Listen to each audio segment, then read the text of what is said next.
magazine seldom put their names on their work.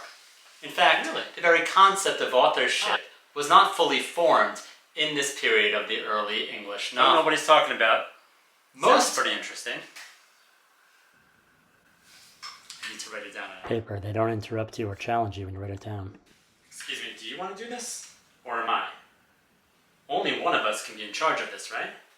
That's why we talk about the implied author. The implied author? What's that? Another crazy literary criticism idea? Or one that actually makes sense if you think about how fiction developed? Go ahead. Be my guest. Am I the author of this? No, this is I mine. thought I was just the editor. Let's talk about one of us that can be the I author. have to agree. Sounds like a smart guy. One of the most interesting aspects of the early novel is the development of the notion of authorship. Who exactly was writing this? Couldn't have said it What better we know myself. was people like Daniel Defoe, Jonathan Swift, Samuel Richardson, but that's not what you'd find if you opened up the first pages of their books. So what is the author then? Excuse me? Can you explain it? Well, I don't know who you are, but I'm grateful for any help. Okay. This is my video. Thanks for inviting me in. I'll get going now. Okay. Thanks. Well, let's talk about the notion of authorship and what Wayne Booth, some 60 years ago, called the implied author. Who was the implied author? We need to think about what role an author fills in literature and in culture.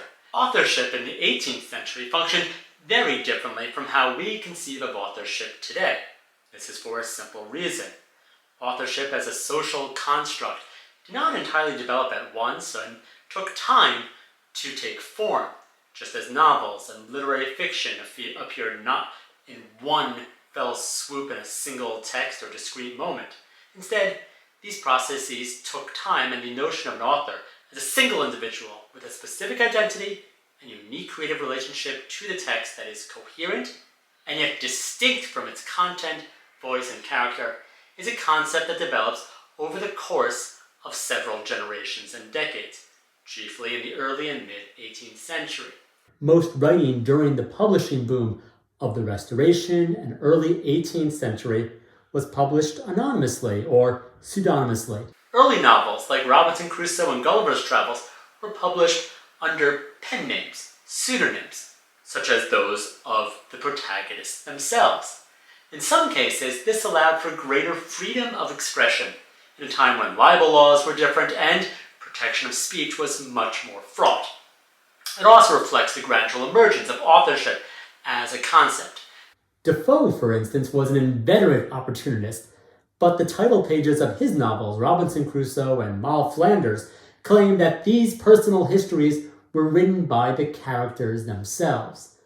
Defoe assumed that the voyeuristic thrill of reading a real person's misfortunes and narrative would earn him more readers and more profits than if he put his own name on a fictional document.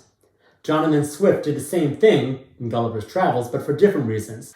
Though he was a noted intellectual, cleric, and public figure, Swift had long resorted to anonymous publication, often for satirical reasons of parody, as with his 1704 poem Tale of a Tub, which features a deeply unreliable narrator. In Gulliver's Travels of 1726, Swift used a cloak and dagger approach to hide his authorship. He sent the manuscript to his publisher with a sample of the novel's pages in someone else's handwriting, allegedly from one Richard Simpson, cousin of Captain Gulliver. Only after the work was accepted for publication did Swift have the rest of the manuscript dropped off at his publisher's house late at night from a coach.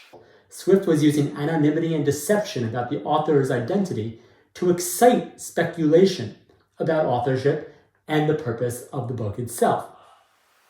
Samuel Richardson also sought to hide his authorial hand in his epistolary novels Clarissa and Pamela, works that he claimed to assemble merely as the editor of letters that he published as editor rather than author.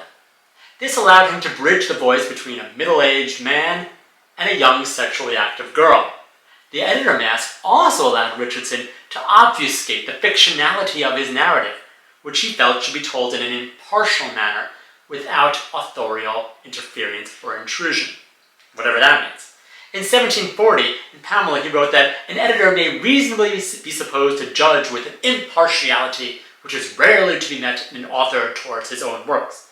This impartiality was important for him, but he may not have been lying, since standards of fiction and authorship were still in flux. Only with Henry Fielding and Samuel Johnson in the 1750s and 1740s and 50s did the persona of the author come to the fore. Fielding boldly put his name on the title pages of his novels, and the implied author, the figure who guides a reader towards understanding and empathy through the voice of narrator and character, comes to fruition. Even as Fielding enthrones himself as author, he says that the implied author, one who is making it up as it goes along, works as follows. I am in reality the founder of a new province of writing, so I'm at liberty to make what laws I please therein, Fielding writes. And here we start with the notion of a figure that the reader is meant to imagine, someone sitting at a desk, working out the text that we are somehow meant to understand and enjoy. This is the concept Booth describes in The Rhetoric of Fiction of 1961 as the implied author. It's an idea born of many novels of the period that led to the notion of a professional author, a figure in the culture and society.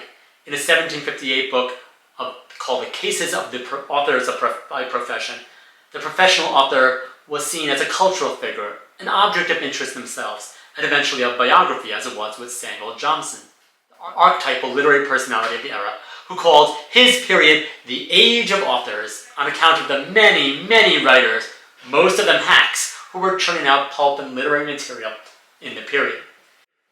The author had been born and would rule supreme for about 2 centuries, until the death of the author at the hand of Roland Barthes and other postmodern literary critics, who changed the rules of culture once again. Only if I could find this guy to give him peace of my own mind.